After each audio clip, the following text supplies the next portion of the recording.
Jubilee hills ఉప ఎన్నిక గతంలో ఇప్పుడు అందరూ సర్వే రిపోర్ట్లు చేస్తున్నారు, రిలీజ్ చేస్తున్నారు. అది అందరికీ కూడా తెలిసిన విషయమే. నేను కూడా సెప్టెంబర్ 17 నుంచి కూడా అంటే దాదాపు 40 నుంచి 45 రోజుల వరకు కూడా సర్వేను గ్రౌండ్లో అంటే ఇక్కడ 2 విధాలుగా జూబ్లీ హిల్స్లో బస్తీలు, డివిజన్లు వీటికి అనుగుణంగా సర్వే శాంపిల్స్ సేకరించారు, కాల్స్ చేయడం జరిగింది, గ్రౌండ్లో తిరగడం జరిగింది. ఇవన్నీ కూడా బేస్ చేసుకొని క్యాండిడేట్ డిక్లేర్ కాకముందుకు సెప్టెంబర్ 18 రోజున నేను ఒక సర్వే రిపోర్ట్ మీకు ఇవ్వడం జరిగింది. మీడియా మిత్రులందరికీ కూడా తెలుసు.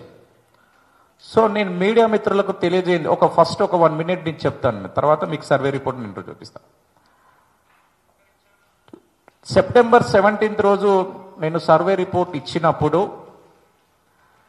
కాంగ్రెస్, బీఆర్ఎస్, బీజేపీ, ఎంఐఎం 4 పార్టీల మీద కూడా సర్వే చేసి ఇండివిజువల్ రిపోర్ట్ నేను ఇవ్వడం జరిగింది. So MIM report, Congress report, BRS report, BJP report అన్ని సపరేట్గా ఇవ్వడం జరిగింది. లాస్ట్ టైం సెప్టెంబర్ 17కి 3% బీఆర్ఎస్కు ఎడ్జ్ ఇవ్వడం జరిగింది. సో గ్రౌండ్లో ఉన్న వాస్తవం నేను ఆ రోజు చెప్పడం జరిగింది. సో నేను ఆ రోజు కూడా నేను మీడియా మిత్రులకు తెలియజేస్తుంది ఏంటంటే, నేను ఆ రోజు కూడా క్లియర్గా చెప్పాను, క్యాండిడేట్ డిక్లేర్ అయిన తర్వాత 100% సర్వే చేంజ్ అవుతుందని కూడా చెప్పాను. సో అదే సర్వే కాంగ్రెస్ పార్టీ క్యాండిడేట్కు డిక్లేర్ ఇచ్చిన తర్వాత 3 క్యాండిడేట్లు డిక్లేర్ అయిన తర్వాత సర్వే చేయడం జరిగింది. మాగంటి సునీత గారు ముందే డిక్లేర్ అయ్యారు, ఆ తర్వాత నవీన్ యాదవ్ క్యాండిడేట్ని డిక్లేర్ చేశారు, ఆ తర్వాత దీపక్ రెడ్డి గారిని క్యాండిడేట్గా డిక్లేర్ చేశారు. సో వీళ్ళ 3 కూడా క్యాండిడేట్స్ని డిక్లేర్ చేసిన తర్వాత డే బై డే ఆ రోజు నుంచి మొన్నటి వరకు కూడా క్లియర్గా ఫస్ట్ వరకు కూడా ఈ సర్వే రిపోర్ట్ని బేస్ చేసుకొని సర్వేను గ్రౌండ్లో దాదాపు అంతకుముందుకు ఒక 4 నుంచి 5 వేల శాంపిల్స్, మొన్న కూడా 4 నుంచి 5 వేల శాంపిల్స్ సర్వే శాంపిల్స్ చేసి టెలిఫోన్ ద్వారా, గ్రౌండ్ ద్వారా అన్ని విధాలుగా సర్వే చేసి రిపోర్ట్ ఇవ్వడం జరిగింది. సో అదే రిపోర్ట్ను మీకు ముందుంచుతున్నాను. నేను ఏ పార్టీలకు నాకు సంబంధం లేదు. నేను కాంగ్రెస్ పార్టీ కానీ, బీఆర్ఎస్ కానీ, బీజేపీ కానీ ఎవరితో నాకు సంబంధం లేదు. సో గతంలో ఉండొచ్చు, గతంలో కాంగ్రెస్ ప్రభుత్వానికి సర్వేలు చేసిన అది వాస్తవం. ఈ జూబ్లీ హిల్స్ ఉప ఎన్నిక నేను ఏ పార్టీకి కూడా సర్వే చేయట్లేదు. నా సొంతంగా యాజ్ ఏ సైఫాలజిస్ట్గా నేను గ్రౌండ్లో పనిచేసి వాస్తవాలను తెలియజేయడానికే నేను ఈరోజు ప్రెస్ క్లబ్లో ప్రెస్ మీట్ పెట్టడం జరిగింది. నేను నా ఇష్టానుసారంగా సర్వే చేసి చెప్తే ఎక్కడో వేడే పెట్టేవాడిని. సో ఈరోజు మీ అందరి ముందు, ప్రెస్ మిత్రుల ముందు నేను పెట్టడానికి రీజన్ ఏంటంటే, నీతిగా, నిజాయితీగా అసలు గ్రౌండ్లో జరుగుతున్న వాస్తవాలను వెల్లడించడానికే మీకు సర్వే రిపోర్ట్ను రిలీజ్ చేయడానికి ఈరోజు మీ ముందుకు వచ్చాను. సో గత కొంతకాలంగా జరుగుతున్న జూబ్లీ హిల్స్ ఉప ఎన్నిక మీద కూడా చాలా అపోహాలు, బీఆర్ఎస్ అని వాళ్ళు, కాంగ్రెస్ అని వీళ్ళు, బీజేపీ అని వాళ్ళు, ఎవరి పార్టీ వాళ్ళు చెప్పుకుంటూ ఉంటారు. సో కొంచెం హాట్ టాపిక్ కూడా మారింది. సో ఉన్న విషయం ఏంటంటే, ఇప్పుడు గ్రౌండ్లో జరుగుతున్న విషయాన్ని బీఆర్ఎస్, బీజేపీ, కాంగ్రెస్ డివిజన్ వారిగా, బస్తీ వారిగా నేను సర్వే రిపోర్ట్ చేయడం జరిగింది. ఆ రిపోర్ట్ మీ చేతిలో కూడా ఉంది సార్. ఒకసారి నేను క్లియర్గా జూబ్లీ హిల్స్ ఉప ఎన్నిక నేను డివిజన్ వైజ్గా, బస్తీ వైజ్గా రిపోర్ట్ చెప్పిన తర్వాత, ఫైనల్ రిపోర్ట్ చెప్పిన తర్వాత నేను మీ అందరితో మాట్లాడతాను. ముందుగా జూబ్లీ హిల్స్ ఉప ఎన్నిక సర్వే రిపోర్ట్ వచ్చేసి బోరబండ డివిజన్ సార్. ఇది బోరబండ డివిజన్ అంటే ఏంటి సార్? వాళ్ళు ఎక్కువ షాప్స్ కానీ, తర్వాత మార్కెటింగ్ కానీ, కొంచెం ఫ్లోటింగ్ కానీ ఎక్కువగా ఉండేటటువంటి డివిజన్, టౌన్ టైప్ అంటే ప్లేసెస్, మెయిన్ రోడ్ ప్లేస్లలో కిరాణం షాప్స్, మార్కెట్ యార్డ్స్, అపార్ట్మెంట్స్, దాని తర్వాత హోటల్స్, ఇట్లాంటి దగ్గర మనం అన్ని బేస్ చేసుకొని సర్వే అంటే 18+ నుంచి యువతని తీసుకోవడం జరిగింది, మహిళలను తీసుకోవడం జరిగింది, 40+ వాళ్ళని తీసుకోవడం జరిగింది. అన్ని రకాలుగా సర్వే చేస్తే బోరబండ సర్వే రిపోర్ట్ వచ్చేసి ఒక 1% బీఆర్ఎస్ నాకు ఇప్పుడు లీడ్లో కనిపిస్తుంది. 0.9% అంటే జస్ట్ 1%. అంటే 43.6 కాంగ్రెస్ నవీన్ యాదవ్కు ఉంది, మాగంటి గోపీనాథ్ బీఆర్ఎస్, మాగంటి సునీత గోపీనాథ్కి 44.5, అదేవిధంగా లంకల దీపక్ రెడ్డికి 11.8. బోరబండ బస్తీ, ఇది బస్తీలలో సార్ స్లమ్, పూర్తిగా స్లమ్ ఏరియాలలో. ఇక్కడ ఈ స్లమ్ ఏరియాలలో కర్ణాటక, మహారాష్ట్ర, ఒరిస్సా, తమిళనాడు, యూపీ, బీహార్ వలస వచ్చిన వాళ్ళు కూడా ఇక్కడ పనిచేసుకునే వాళ్ళు కూడా ఇక్కడ ఉన్నారు బస్తీలలో.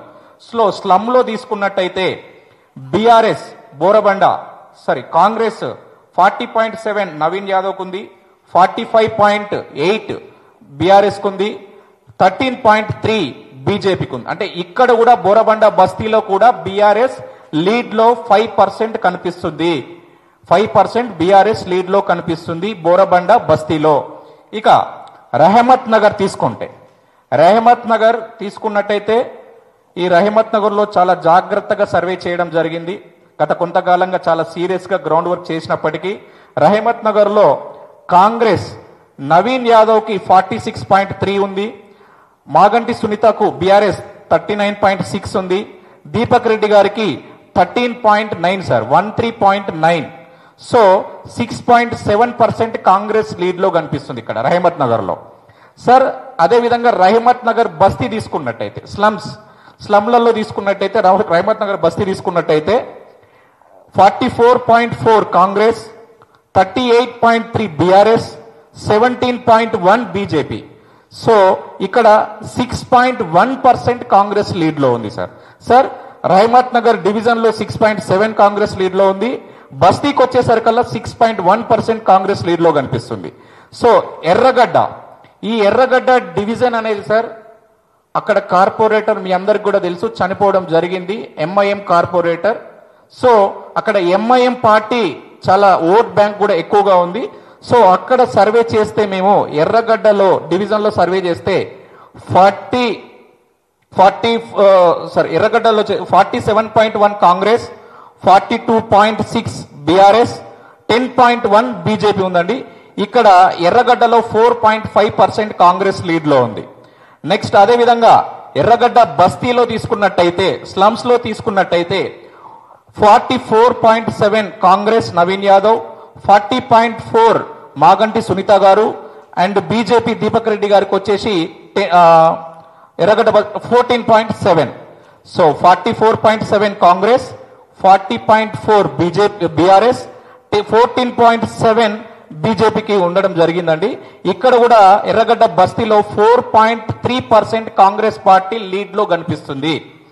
నెక్స్ట్ అదేవిధంగా శ్రీనగర్ కాలనీ సార్, ఇది శ్రీనగర్ కాలనీ అనేది సోమాజిగూడ ఫేజ్ 1 ఫేజ్ 2 మీ అందరికి కూడా తెలుసు. సో శ్రీనగర్ కాలనీలో ఒక 30,000 ఓట్ బ్యాంకు మాత్రమే ఉండడం జరిగింది, 30 నుంచి 32,000 ఓట్ల బ్యాంకు. సో ఆ 32 అందులో కూడా సర్వే చేస్తే శ్రీనగర్ కాలనీలో దాదాపు అక్కడ మొత్తం బీసీ ఓట్ బ్యాంక్ ఎక్కువగా ఉంది, ఆల్ మిక్స్డ్ ఓట్స్, కొంచెం మైనారిటీస్ ఓట్స్ అక్కడ తక్కువగా ఉండడం జరిగింది. సో ఇక్కడ నవీన్ యాదవ్ కూడా అక్కడ శ్రీనగర్ కాలనీలో కలిసి వచ్చినటువంటి ప్లేస్ అక్కడ శ్రీనగర్ కాలనీ. సో మాకు అక్కడ మా సర్వేలో బాగా తేలిందంటే శ్రీనగర్ కాలనీ డివిజన్లలో చూసుకుంటే కాంగ్రెస్ పార్టీ నవీన్ యాదవ్ కు 49.3%, బీఆర్ఎస్ మాగంటి సునీత మేడం గారికి 34%, బీజేపీ దీపక్ రెడ్డి గారికి 16.6%. అంటే 15.3% మాకు శ్రీనగర్ కాలనీ సోమాజిగూడలో మాకు కనిపిస్తుంది. అంటే ఎక్కువగా 15% అనేది సర్వే మాకు కనిపించినటువంటి డివిజన్ వచ్చేసి శ్రీనగర్ కాలనీ. శ్రీనగర్ బస్తీకి వస్తే 42.4 కాంగ్రెస్, 37.6 మాగంటి సునీత గారు బీఆర్ఎస్, 19.8 బీజేపీ దీపక్ రెడ్డి గారు. సో ఇక్కడ 4.8% బస్తీలలో మాకు కాంగ్రెస్ లీడ్ కనిపిస్తారు. అక్కడ డివిజన్ లో 15.3, బస్తీకి వచ్చేసరికల్లా గ్రాఫ్ కాంగ్రెస్ తగ్గడానికి కారణం ఏంటంటే మీకు ఈ రిపోర్ట్ అంతా అయిపోయిన తర్వాత మీకు నేను ఇండివిజువల్ గా చెప్తాను సార్. దాని తర్వాత షేక్పేట్ లో వచ్చేసి Congress 44.6, BRS 40.5, BJP 14.8. So Shaikpet division లో 4.1% కాంగ్రెస్ లీడ్ లో కనిపిస్తుంది. అదేవిధంగా షేక్పేట్ బస్తీ తీసుకున్నట్టయితే 44.9 కాంగ్రెస్, 41.3 బీఆర్ఎస్, 13.6 బీజేపీ. ఇక్కడ 3.6% కాంగ్రెస్ బస్తీలలో లీడ్ కనిపిస్తుంది సార్. 4.1% షేక్పేట్ డివిజన్ లో కనిపిస్తుంది. షేక్పేట్ బస్తీలలో 3.6% కాంగ్రెస్ లీడ్ కనిపిస్తుంది. యూసుఫ్గూడలో క్యాండిడేట్ యొక్క ఓన్ డివిజన్ అండ్ అక్కడ మేము గ్రౌండ్ సర్వే చేస్తే 45.1 కాంగ్రెస్, యూసుఫ్గూడ డివిజన్ లో 45.2 కాంగ్రెస్, 37.2 బీఆర్ఎస్ మాగంటి సునీత గారు, 17.5 బీజేపీ. ఇక్కడ 8% యూసుఫ్గూడ డివిజన్ లో లీడ్ కనిపిస్తుంది సార్. నెక్స్ట్ యూసుఫ్గూడ బస్తీలలో 48.2 కాంగ్రెస్, 35.8 బీఆర్ఎస్, 15.8 బీజేపీ కనిపిస్తుంది సార్. ఇక్కడ బస్తీలలో 12.4% కాంగ్రెస్ లీడ్ లో కనిపిస్తుంది సార్. నెక్స్ట్ అదేవిధంగా వెంగళరావు నగర్ డివిజన్ తీసుకున్నట్టయితే 45.4 కాంగ్రెస్, 34.9 బీఆర్ఎస్, 19.6 బీజేపీ. సో ఇక్కడ 10.5% కాంగ్రెస్ లీడ్ లో కనిపిస్తుంది సార్. వెంగళరావు నగర్ బస్తీ కాంగ్రెస్ నవీన్ యాదవ్ 44.8, బీఆర్ఎస్ మాగంటి సునీత 39.4, బీజేపీ దీపక్ రెడ్డి గారు 15.7. సో ఇక్కడ వెంగళరావు నగర్ బస్తీలలో 5.4% కాంగ్రెస్ లీడ్ లో కనిపిస్తుంది సార్. సో ఇది ఈ డివిజన్ వారీగా మీకు ఇచ్చిన రిపోర్టు బస్తీలలో డివిజన్ వారీగా మీకు చెప్పడం జరిగింది. సో ఇక్కడ దాదాపు స్లమ్ లో ఉండే వాళ్ళు, డివిజన్ లో ఉండే వాళ్ళ విధంగా కూడా మీకు ఎగ్జాంపుల్ నేను ఎక్స్ప్లెయిన్ చేసుకుంటూ వచ్చింది. ఇప్పుడు ఓవరాల్ రిపోర్ట్ వచ్చేసి కాంగ్రెస్ కి 5.7% లీడ్ లో ఉంది సార్. కాంగ్రెస్ ఇప్పటికు మొన్నటి వరకు 5.7%, సీఎం గారి క్యాంపెయినింగ్ కాకముందుకు ఈ సర్వే వచ్చేసి 5.7% వరకు కూడా కాంగ్రెస్ లీడ్ లో కనిపిస్తుంది. సో 5.7% అంటే సార్ ఓవరాల్ గా 10 నుంచి 12,000 మెజార్టీ ఇప్పుడున్నటువంటి కాంగ్రెస్ మెజార్టీ. సో మేము ఓవరాల్ గా సర్వే చేసిన తర్వాత 90,000 ప్లస్ కాంగ్రెస్ కనిపిస్తుంది, 75 ప్లస్ బీఆర్ఎస్ కు కనిపిస్తుంది, బీజేపీకి 25 నుంచి 30 ప్లస్ కనిపిస్తుంది సార్. సో ఇక్కడ ఈ సర్వేను అంటే ఈ రోజుకు ఇదే గ్యారెంటీ అని కాదు, ఇంకా కూడా కాంగ్రెస్ కు పెరిగే అవకాశం కూడా ఉంది. ఎందుకంటే కొంచెం మొన్నటి నుంచి కూడా యాక్టివ్ అయింది కాంగ్రెస్ పార్టీ. గ్రౌండ్ లో అంతకు ముందుకు కొంచెం మైనస్ కనిపించినప్పటికీ దాని తర్వాత ఇంప్రూవ్ అవుకుంటూ వచ్చింది కాంగ్రెస్ పార్టీ. సో దాని తర్వాత ఒక్కొక్క డివిజన్ సార్ చిన్న శాంపిల్ ఎక్స్ప్లెయిన్ చేస్తాను. బోరబండ డివిజన్ కానీ బస్తీ కానీ మీరు బోరబండలోనే మీరు చూడండి, బీఆర్ఎస్ లీడ్ కనిపిస్తున్నటువంటి ఒకే ఒక్క place Borabanda. So Borabanda division లో 1% కనిపిస్తే తర్వాత బస్తీలలో 5% బీఆర్ఎస్ లీడ్ లో కనపడానికి ఒకే ఒక రీజన్ సార్, ఓపెన్ గా మాట్లాడాలి. అక్కడ మైనార్టీస్ ఓట్లు ఎక్కువగా ఉన్నప్పటికీ ఒక చిన్నగా కొద్దిగా మైనస్ లో ఉండడానికి కారణం ఏంటంటే కొంచెం అక్కడ గ్రౌండ్ లెవెల్లో కాంగ్రెస్ వాళ్ళు వెళ్ళలేకపోతున్నారు. గ్రూప్ రాజకీయాలు అక్కడ ఎక్కువ ఉన్నాయి. కాంగ్రెస్ లోనే అక్కడ కొద్దిగా అక్కడ కార్పొరేటర్లు కానీ తర్వాత టీం కానీ కొంచెం వర్గ రాజకీయాలు ఉండడం వల్ల అయింది. సో అంతకు ముందుకు సార్ బోరబండ డివిజన్ ముఖ్యమంత్రి గారు రాకముందుకు క్యాంపెయినింగ్ చేయకముందుకు 7%, 6% లీడ్ లో కనిపించుండే మాకు అంతకు ముందుకు. సో మన యూసుఫ్ కూడా సీఎం గారు క్యాంపెయినింగ్ జరిగిన తర్వాత 1% లీడ్ లోకి వచ్చింది కాంగ్రెస్. అంటే 5% తగ్గిపోయింది. బీఆర్ఎస్ కు 5-6% తగ్గిపోయి కాంగ్రెస్ కొంచెం మంచి మెజార్టీ బోరబండలో కొంచెం పెరుగుకుంటూ వస్తుంది. సో క్యాంపెయినింగ్ అనేది చాలా ఇంపార్టెంట్, సీరియస్ క్యాంపెయినింగ్ జరుగుతుంది అక్కడ. నెక్స్ట్ అదేవిధంగా బోరబండలో చూసినట్టయితే మెయిన్ ఏంటంటే సార్ అక్కడ మీకు తెలుసు కొద్దిగా హైడ్రాకు సంబంధించినటువంటి బాధితులు ఉన్నారు. సో హైడ్రా బాధితుల్ని ఇంకా కాంగ్రెస్ వాళ్ళ దగ్గరికి వెళ్ళి చాలా వాళ్ళు పాజిటివ్గానే ఉన్నారు, కొంతమంది బాగా నెగిటివ్ క్రియేట్ చేస్తున్నారు. సో నెగిటివ్ని క్రియేట్ చేయకుండా వాళ్ళ దగ్గరికి వెళ్ళి వాళ్ళకు ఒక భరోసా కల్పించి వాళ్ళతో మాట్లాడినట్లయితే ఇంకా అక్కడ కాంగ్రెస్ పార్టీ లీడ్ పెరిగే అవకాశం ఉంటుంది. ఎందుకంటే అక్కడ బీఆర్ఎస్ లీడ్ లో ఉంది కాబట్టి దాన్ని కాంగ్రెస్ పార్టీ లీడ్ లోకి తీసుకురావాలనుకుంటే అక్కడ మాట్లాడడం జరుగుతుంది. నెక్స్ట్ అదే విషయానికి వస్తే ఇక మెయిన్ థింగ్ ఏంటంటే రహమత్ నగర్లో మీకు తెలుసు ఆల్రెడీ ఎక్స్ మన కార్పొరేటర్ బీఆర్ఎస్ నుంచి కాంగ్రెస్లోకి వచ్చిండు సిఎన్ రెడ్డి గారు. కొద్దిగా ఇంపాక్ట్ ఉంది, పాజిటివ్ ఇంపాక్ట్ ఉంది. సో అక్కడ కూడా కాంగ్రెస్ లీడర్ కావడానికి తను కృషి చేస్తున్నాడు. గ్రౌండ్లో మాకు కనిపించినటువంటి విషయం ఏంటంటే అక్కడ కూడా లీడ్లో కనిపిస్తుంది. సో ఎర్రగడ్డలో కూడా ఎంఐఎం అక్కడ స్ట్రాంగ్గా పనిచేస్తుంది. సో అక్కడ లీడ్ ఇస్తుందంటే కాంగ్రెస్ కు ప్లస్ పాయింట్ ఏంటంటే ఎంఐఎం అక్కడ చాలా స్ట్రాంగ్ గా లీడ్ కూడా ఇవ్వడం జరుగుతుంది. సో శ్రీనగర్ కాలనీలో కూడా సేమ్ మీకు తెలుసు, అక్కడ బీఆర్ఎస్ కార్పొరేటర్ ఉన్నప్పటికీ కూడా ఎందుకు అంత కాంగ్రెస్ కి మెజార్టీ రావడానికి కారణం ఏంటంటే బీఆర్ఎస్ పై ఉన్నటువంటి వ్యతిరేకత అక్కడ కొద్దిగా ఎక్కువగా ఉంది. సో దానివల్ల అక్కడ కూడా కొంచెం నెగిటివిటీ అనేది బీఆర్ఎస్ కు ఉంది. సో షేక్పేట్ కూడా మైనార్టీస్ ఎక్కువ ఉండే ప్లేసు. సో అయినప్పటికీ కూడా అక్కడ కాంగ్రెస్ గెలిచే అవకాశం కూడా లీడ్ కనిపిస్తుంది. తర్వాత యూసుఫ్ కూడా, వెంగళరావు నగర్ అన్నిట్లో కూడా దాదాపు ఇదే విధమైనటువంటి సిచ్యువేషన్ కనిపిస్తుంది. ఈ సర్వే ఇంకా రాను ఇంప్రూవ్ కూడా కావచ్చు. యాజ్ అండ్ నౌ టుడే నాకున్న ఇన్ఫర్మేషన్ ఏంటంటే కాంగ్రెస్ ఒక 10 నుంచి 12,000 మెజార్టీ తోటి కాంగ్రెస్ పార్టీ గెలుస్తుంది. సో మెయిన్ థింగ్ ఏంటంటే చాలా మంది ఇక్కడ గ్రౌండ్లో జరుగుతున్నటువంటి విషయం కూడా మీకు తెలియాలి. అపార్ట్మెంట్లలో, మెడికల్ షాప్లలో, మెయిన్ రోడ్ సైడ్ ఉన్నటువంటి అందరూ కూడా వాళ్ళంతా కూడా ఇంకా గ్రౌండ్కి ఇంకా వాళ్ళు ఒక ఒపీనియన్కి రాలేదు. మేము బీఆర్ఎస్కి వేయాలా, కాంగ్రెస్కి వేయాలనే ఒపీనియన్కి వాళ్ళు రాలేదు. సో 50-50 ఉన్నారు. సో స్లమ్లలో కూడా కొంచెం పాజిటివ్గా కాంగ్రెస్ పార్టీకి ఉన్నారు. సో కాంగ్రెస్ పార్టీకి పాజిటివ్ రావడానికి గత 2-3 రోజుల నుంచి కారణం ఏంటంటే గ్రౌండ్ సీరియస్ వర్క్ జరుగుతుంది.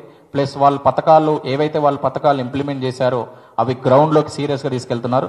సో ఇక్కడ మెయిన్ థింగ్ ఏంటంటే నవీన్ యాదవ్, నేను గతంలో కూడా చెప్పాను, మీ అందరికి కూడా తెలుసు, ఎవరైతే మంచి క్యాండిడేట్కు డిక్లేర్ చేస్తారో ఆ తర్వాత సర్వేస్ చేంజ్ అయ్యే అవకాశం ఉంటుందని కూడా చెప్పాను. సో కాంగ్రెస్ పార్టీకి నవీన్ యాదవ్ క్యాండిడేట్ అనే మంచి క్యాండిడేట్ దొరకడం అదృష్టం. సో కాంగ్రెస్ అధికారంలో ఉన్న కాంగ్రెస్ పార్టీ నవీన్కు దొరకడం కూడా అదృష్టం.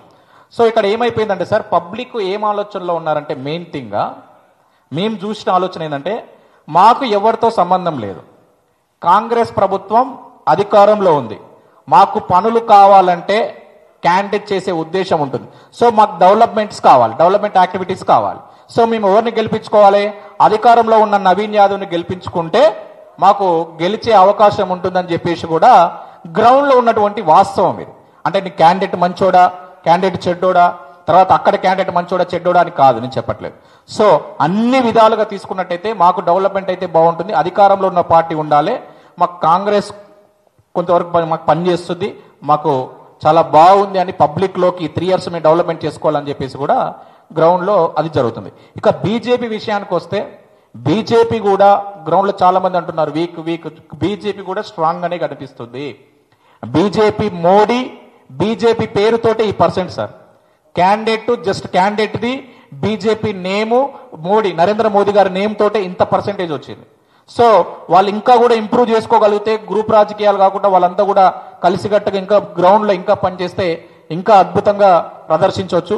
సో ఫైనల్ గా మాకున్న సర్వేలో మాత్రం కాంగ్రెస్ పార్టీ ఇప్పుడు సార్ మీకు ఆల్రెడీ చెప్పాను 5.7% లీడ్లో ఉంది, 10 నుంచి 12,000 లీడ్లో ఉంది, గెలిచే అవకాశం కూడా ఉందనేది మా సర్వేలో తెలియదు. Thank you sir. ఎవరైనా అడగాలనుకుంటే కొన్ని అడగండి, పంపిస్తాం సార్. ఇంకో విషయం ఏంటంటే మేము చేసిన సర్వేను కూడా మీకు ఫోన్ నెంబర్స్తో సహా ఎక్కడ చేసినాం, ఏ గల్లీలో చేసినాం, ఏ డివిజన్లో చేసినాం, ప్రతి రిపోర్ట్ కూడా మీరు అడగండి, మీకు పంపిస్తాను. అండ్ అదేవిధంగా మీరు ఎట్లా చేశారు, ఏం చేశారు కదా సార్, విత్ ప్రూఫ్తో సహా మీ ముందు సార్ ప్రతిది కూడా PDF ఫైల్ ఏ ఛానల్కి కావాలన్నా నాకు మెసేజ్ పెట్టండి, డైరెక్ట్ మేము ఎక్కడ చేసినాం, ఎక్కడ తక్కువ ఉంది, ఎక్కడ ఉంది అనేది అంతా కూడా క్లియర్గా మీకు నెంబర్స్తో సహా మీకు పంపించడానికి కూడా నేను చేస్తాను సార్.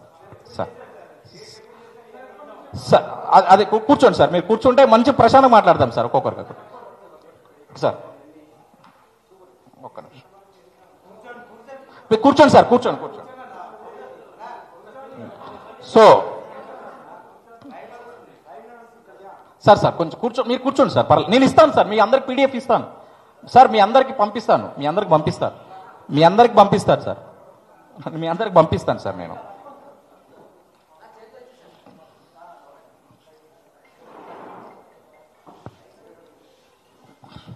కొంచెం వీళ్ళు తీసుకుంటారని సార్, మీ ఫస్ట్ సమాధానం చెప్తా. పర్లేదు సార్, పర్లేదు. ఓకేనా, రైట్, థ్యాంక్ యూ సార్. ప్రశాంతంగా కూర్చోండి సార్, నేను అన్ని వివరాలు చెప్తాను, ప్రాబ్లం ఏం లేదు సార్.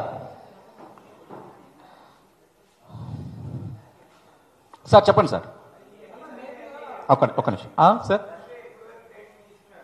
సార్, మీకు అదే చెప్తాను కదా సార్. సెప్టెంబర్ 17th నుంచి కూడా మీరు స్టార్టింగ్లో రాలేదు కదా, సెప్టెంబర్ 17th నుంచి కూడా నేను సర్వే చేయడం జరిగింది సార్. క్యాండిడేట్ డిక్లేర్ కాకముందు సర్వే చేయడం జరిగింది. క్యాండిడేట్స్ ముగ్గురు కూడా డిక్లేర్ అయిన తర్వాత లాస్ట్ 15 to 20 daysలో సర్వే తీసుకోవడం జరిగింది సార్. అదే చెప్పాను సార్. రోజుకు పబ్లిక్ మైండ్ సెట్ అనేది నేను అదే చెప్తున్నాను సార్. పబ్లిక్ అనే వాళ్ళు ఇప్పుడు ఎలా ఉన్నారంటే సార్, వాళ్ళ మైండ్ సెట్ చేంజ్ అయినప్పటికీ కూడా 90% దే పీపుల్ ఆర్ గవర్నమెంట్ లో కాంగ్రెస్ ఉంది, మాకు డెవలప్మెంట్స్ కావాలి కదా అనే ఒపీనియన్ తో ఉన్నారు సార్ వాళ్ళ పబ్లిక్. 100% సార్, 100% చేస్తాను. ఎగ్జిట్ పోల్ నేను 11th రోజు నేను ఎగ్జిట్ పోల్ కూడా రిలీజ్ చేస్తాను సార్. నేను నాకు తెలిసి మేబీ 6th నుంచి ఏదో కండిషన్స్ ఉన్నాయి కదా సార్, చెప్పకూడదు. అవును సార్, 6th నుంచి 11th వరకు ఉంది కదా. నేను 11th రోజు ఎగ్జిట్ పోల్ రోజు నేను మళ్ళీ ఏం సర్వే అవుతుందో ఏం జరుగుతుందో కూడా నేను చెప్తాను ఆఫ్టర్ ఎలక్షన్. సామాజిక వర్గాల వారిగా తీసుకున్నాను సార్, అది ఇక్కడ మీడియాలో మనం చెప్పలేము. సో నేను మీకు పంపిస్తాను సార్.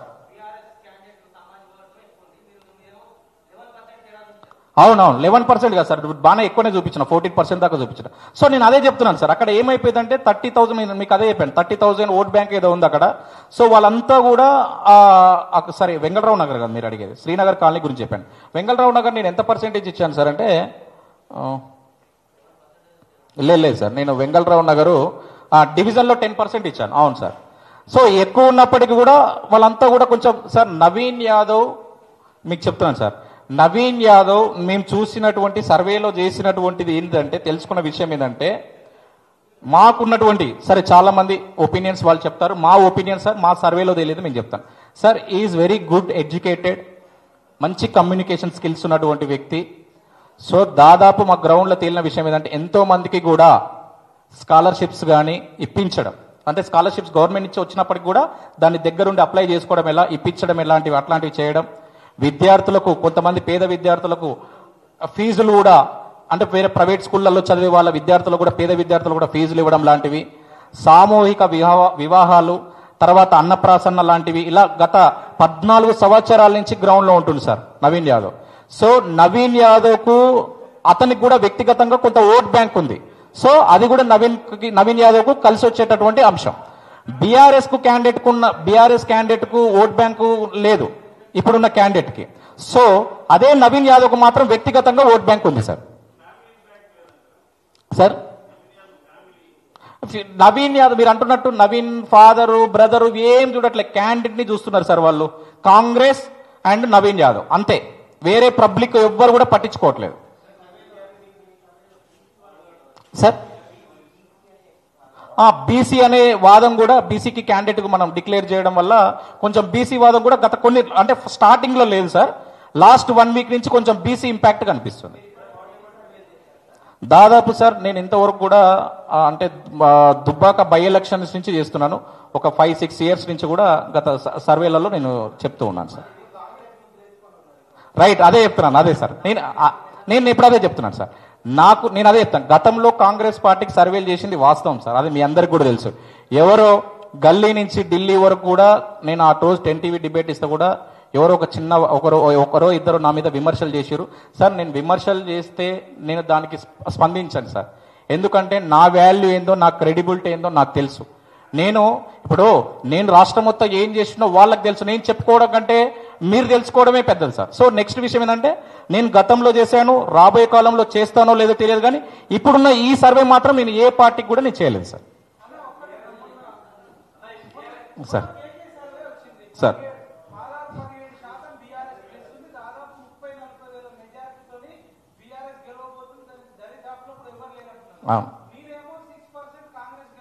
అవును, 5.7% అంతే. 6 ఓకే.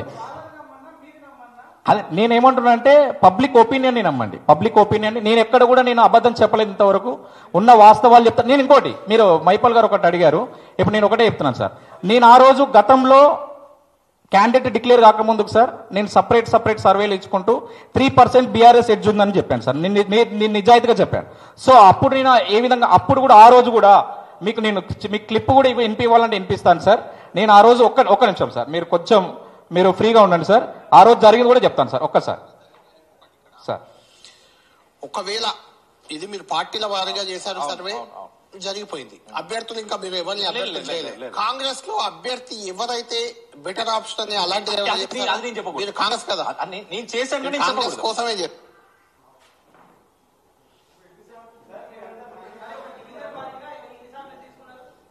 సార్.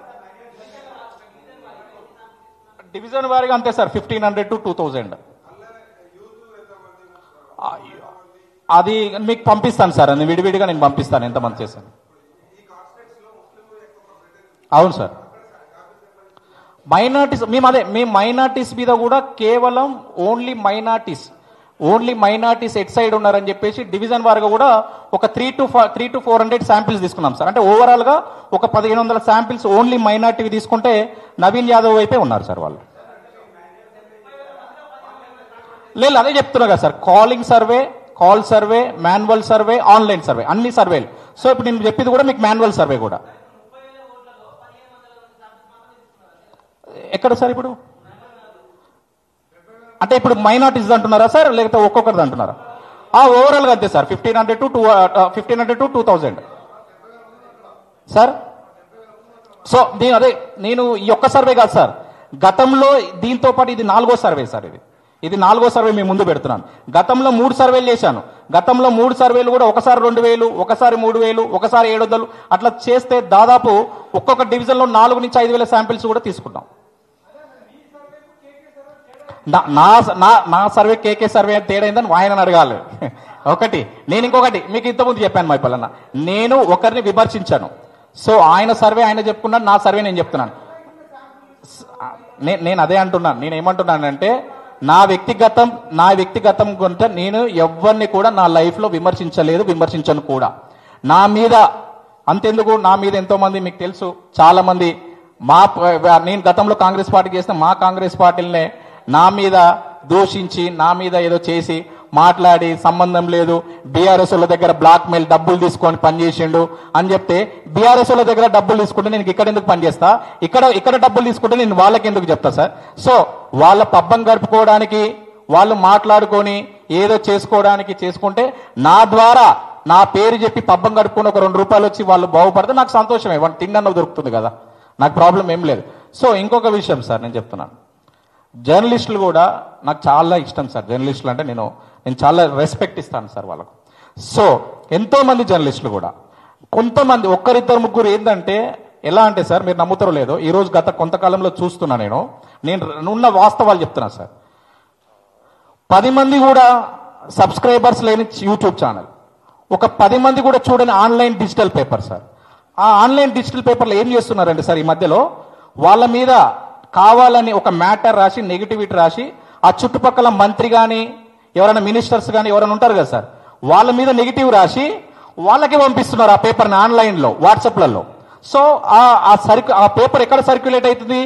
నా మీద ఎవరైతే నెగిటివ్ చేయాలనుకుంటున్నారో, నా గురించి ఎవరైతే నెగిటివ్ తెలుసుకోవాలనుకుంటున్నారో వాళ్ళకే ఇది సర్క్యులేట్ చేస్తున్నారు అన్నట్టు సార్. 10 మంది కూడా చూడని ఆన్లైన్ డిజిటల్ పేపర్ను కూడా నమ్మి వాళ్ళు రియాక్ట్ అయితే రానున్న రోజులలో కొన్ని పరిస్థితులు వాళ్ళు ప్రమాదంగా ఎదుర్కోవాల్సి వస్తుంది. అండ్ అదొక విషయం. ఇంకొక రెండో విషయం ఏంటంటే సార్, ఛానల్లో వాళ్ళు కూడా, యూట్యూబర్స్ కూడా వ్యక్తిగతంగా, సరే వాళ్ళకి ఏమైందో వ్యక్తిగతంగా దూషించడం కరెక్ట్ కాదు. నేను అందుకనే ఎవరి గురించి కూడా నేను మాట్లాడట్లేదు. సో నేనేమంటే ఉన్న క్రెడిబిలిటీ చెప్పండి. ఇప్పుడు నేను కొంతమంది ఛానల్ ఓపెన్ గా మాట్లాడుతుంటారు, కొంతమంది నిజాలుగా మాట్లాడుతుంటారు. సో మీకు ఇంకొక విషయం కూడా చెప్తున్నాను సార్. నాకు ఇప్పుడు ఈ చిన్న యూట్యూబ్స్ ఛానల్స్ ఇవన్నీ కూడా, తొలి వెలుగు రఘు ఉన్నాడు, ఆయన చాలా బాగా, నేను రెగ్యులర్గా వాచ్ చేస్తుంటా. అతను ఏదైనా ఉంటే నిజాయితీగా మాట్లాడతాడు, చాలా జాగ్రత్తగా మాట్లాడతాడు. సో ఇంతెందుకు చాలా మంది తీన్మార్ మల్లన్నను విమర్శిస్తారు. సో నాకు తీన్మార్ మల్లన్ననే కరెక్ట్ అనిపిస్తుంది ఒక్కొక్కసారి, ఎందుకంటే అతను చదివే వార్తా విధానం చూస్తుంటే నాకు ఒక్కొక్కసారి అనిపిస్తుంటది. సో నేను అందరినీ చూస్తూ సైఫాలజిస్ట్గా అన్ని వార్తాపత్రికలకు చేస్తూ అన్నిటి గురించి కూడా నేను తెలుసుకొని జాగ్రత్తగా ఏం జరుగుతుంది గ్రౌండ్లో అని చెప్పేసి సర్వేను రిలీజ్ చేయడం జరిగింది. అది నేను ఎట్లా చెప్తాను సార్, నాకు తెలియదు, అది తెలియదు. సార్ సార్ అంతకుముందు మీకు తెలుసు, నేను దుబ్బాక బై ఎలక్షన్ కాంచి continue, Dubbaka by election, Huzurabad తర్వాత హుజూరాబాద్ తర్వాత MLA, last time MLA elections, అంతకుముందుకు మునుగోడు ఎలక్షన్, మొన్న జరిగినటువంటి ఎమ్మెల్సీ ఎలక్షన్స్, మొన్న జరిగిన ఎంపీ ఎలక్షన్స్. సార్ ఒకరి సార్ బీజేపీ